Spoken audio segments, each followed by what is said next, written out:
My dad saw everybody that walked on the bus and everybody that walked off. Nice. I hope he filmed some of it.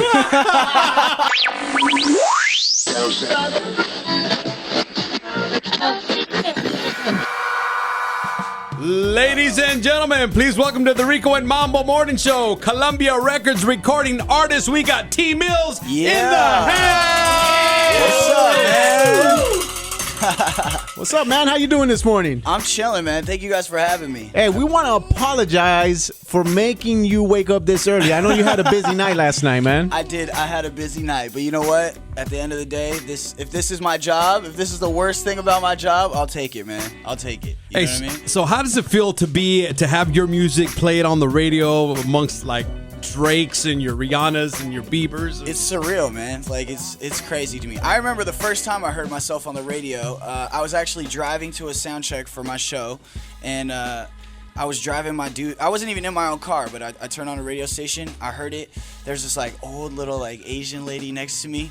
And I rolled down all the windows in the car, turned up, I was like, yo, this is my song. It's on the radio. I called like my grandma, I called my mom, I called my sister, I called everyone, man. And it still trips me out. Like, it's just crazy to me. So, well, congratulations, man. Thank and then you, you got a new single that was just released a couple days ago, too. It came out on Tuesday. It's called Loud. It's on iTunes right now. You should go get that.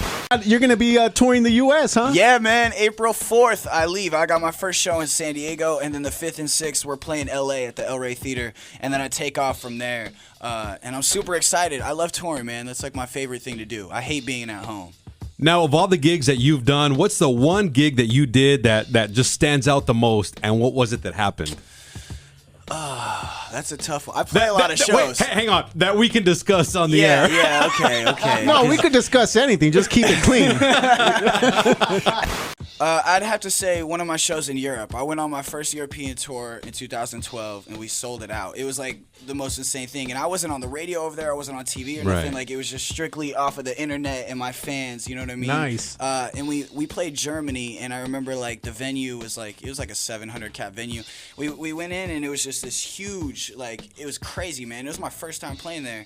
And we went on stage, and it was packed, and every kid knew every single word. But they're like German, so like they have an accent and stuff, and they can't like really speak full English. I was like, some girl tried to steal. I had a Louis Vuitton like coin thing on, and they ripped it off my pants. Oh man, I And would she have tried tried to to steal keep it too. it. Louis Vuitton. I saw who did it. I went up, like I'm like playing a song. You know, I got my mic. I'm like, yo, come on, like yo, come on. And she's like tucking it. She's like, nah, I don't know what you're talking about. I got it back though. I got it back. What'd you have to do? Never mind. Yeah, Let's not get into that. Smash and dash. I always like to ask artists this: what was your last 9 to 5 or your last job that you actually got a paycheck for before getting into music? Starbucks. Really? So it wasn't nothing too crazy, but I could pick up morning hours, so I would work from like 4 a.m.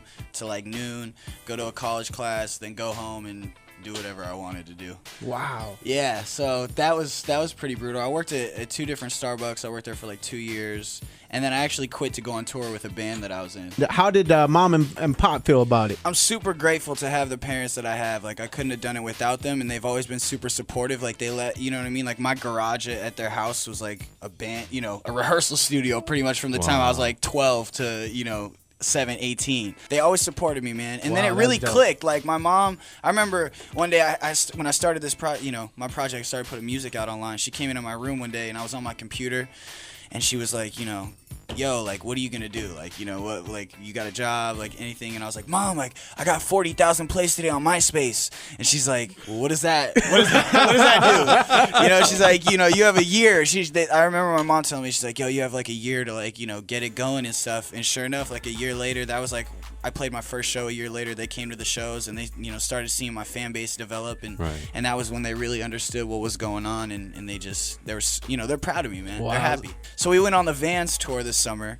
I brought my dad out there. He was supposed to only chill for like 3 days. You know what I mean? I took him to some states he'd never been to, and he loved it so much, man. He was like working the merch tent with like my fans and stuff. He was hanging out on the side in the Monster tent and stuff, and he ended up staying on the road for 2 weeks until my mom called him and was like, yo, you need to get home.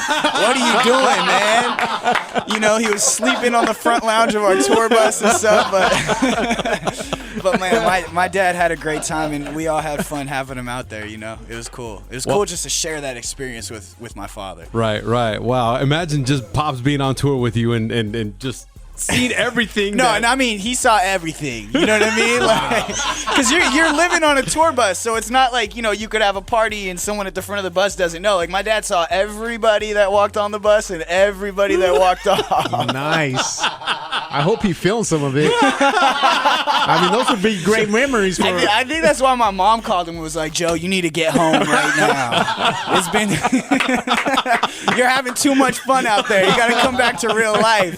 Ladies and gentlemen, T.Mills!